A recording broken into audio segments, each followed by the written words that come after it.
কোনো এক ব্যক্তির স্বার্থ রক্ষা করতে সুপ্রিম কোর্টে কেন রাজ্য সরকার? পশ্চিমবঙ্গ সরকারকে সরাসরি জিজ্ঞাসা দেশের শীর্ষ আদালতের। সন্দেশখালীতে শেখ শাহজাহানের সাম্রাজ্য রক্ষায় লোকসভা ভোট চলাকালীনই যে তৎপরতা রাজ্য সরকার দেখাচ্ছে তাতেই বিস্ময় প্রকাশ করেছে সুপ্রিম কোর্ট। সুপ্রিম কোর্টের দুই বিচারপতি বি.আর. গাভাই এবং বিচারপতি সন্দীপ মেহতার বেঞ্চ রীতিমতো বিস্ময় প্রকাশ করে জানিয়েছে, ব্যক্তি স্বার্থ রক্ষায় একটা সরকারকে কেন সুপ্রিম কোর্টে আসতে হবে। যদিও রাজ্য সরকারের আইনজীবী অভিষেক মনু সিংভির সাফাই, কলকাতা হাইকোর্ট সন্দেশখালী কাণ্ডে সিবিআই তদন্তের নির্দেশ দেওয়ায় রাজ্যের পুলিশ বাহিনী সহ পুরো রাজ্য প্রশাসনের মনোবল ভেঙে গেছে। ভাবা যায়, সন্দেশখালী কাণ্ডের তদন্ত কলকাতা হাইকোর্ট সিবিআইয়ের হাতে দেওয়ায় রাজ্য পুলিশ সহ গোটা প্রশাসনের মনোবল ভেঙে যায় কি করে? কি ভয়ানক যুক্তি! এই যুক্তিজাল কি প্রমাণ করে না সন্দেশখালীর বেতাজ মাফিয়া শেখ শাহজাহানের যাবতীয় অপকর্মের অংশীদার আসলে রাজ্যের পুলিশ এবং রাজ্যের প্রশাসন? কি করেছে শেখ শাহজাহান? প্রশ্ন তুলেছিলেন রাজ্যের মুখ্যমন্ত্রীর ভাইপো সাংসদ। শেখ শাহজাহান কি করেছে? আমি তো যেদিনকে ঘটনা ঘটেছে শেখ শাহজাহান ছিল বলে আমার জানা নেই। মুখ্যমন্ত্রীও জানিয়েছিলেন ফেব্রুয়ারি মাসে সিউড়ির সভা থেকে সন্দেশখালী একটা ছোট্ট ঘটনা, তিল থেকে তাল করা হচ্ছে। ঘটনাটা ঘটনা হয়েছে, প্রথমে ইডিকে পাঠিয়েছে, তারপরে তার বন্ধু বিজেপি ঢুকেছে ইডিকে সাথে নিয়ে, আর কিছু মিডিয়া ঢুকেছে, ঢুকে তিলকে তাল করছে, শান্তির পরিবর্তে আগুন লাগাচ্ছে। আর ততদিনে কি কি ঘটে গেছে সন্দেশখালীতে?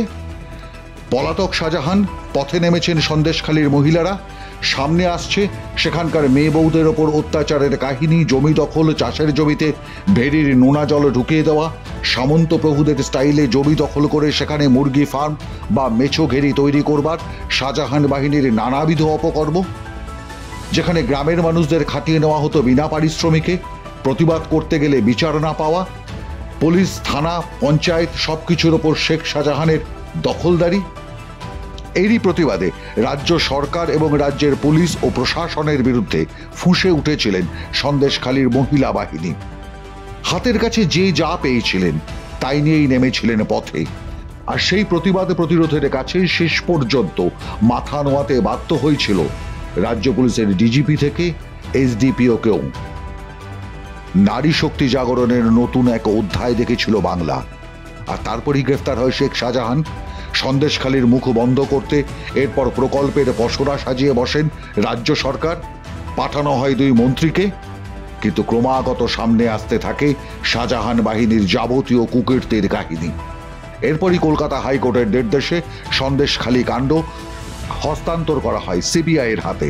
আর তখনই রাজ্যের মুখ্যমন্ত্রী জানিয়েছিলেন তারা সন্দেশখালীতে সিবিআই তদন্তের বিরোধিতা করবেন, যাবেন সুপ্রিম দরবারে।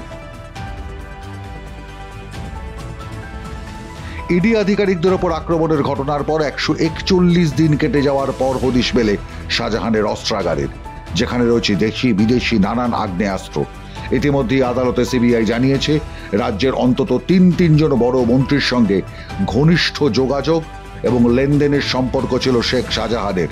রাজ্যের রেশন কেলেঙ্কারির একটা বড় অংশের টাকা সাদা হয়েছে শাহজাহানের হাত ধরে।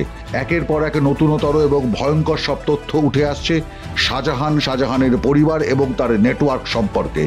ড্রাগ পাচার, মানব পাচারের পর অস্ত্র পাচার আইনেও তার বিরুদ্ধে মামলা করতে চেয়ে স্পেশাল কোর্টে আবেদন জানিয়েছে খোদ সিবিআই। এহেন শাহজাহানকে কেন সিবিআই তদন্তের হাত থেকে বাঁচাতে বাংলার মানুষের ট্যাক্সের টাকা খরচ করে কেন দেশের প্রথম সারির আইনজীবী অভিষেক মনু সিংভিকে সওয়াল করতে পাঠায় রাজ্যের সরকার? প্রশ্ন হলো, তাহলে কি শাহজাহানের বিরুদ্ধে তদন্ত হলে আরো এমন অনেক কুকীর্তি ফাঁস হয়ে যাবে, যেখানে নাম জড়াতে পারে রাজ্যের সবচেয়ে গুরুত্বপূর্ণ সাংসদের, যিনি আবার মুখ্যমন্ত্রীর ভাইপো? তাহলে কি শাহজাহান নয়, ভাইপোকে বাঁচাতেই এত তোড়জোড় রাজ্যের সরকারের? সে কারণেই কি সিবিআই তদন্তের হাত থেকে বাঁচাতে চাইছে শেখ শাহজাহানকে এবং কোর্টে গিয়ে সাফাই দিতে হচ্ছে রাজ্য সরকারের কৌঁসুলিকে?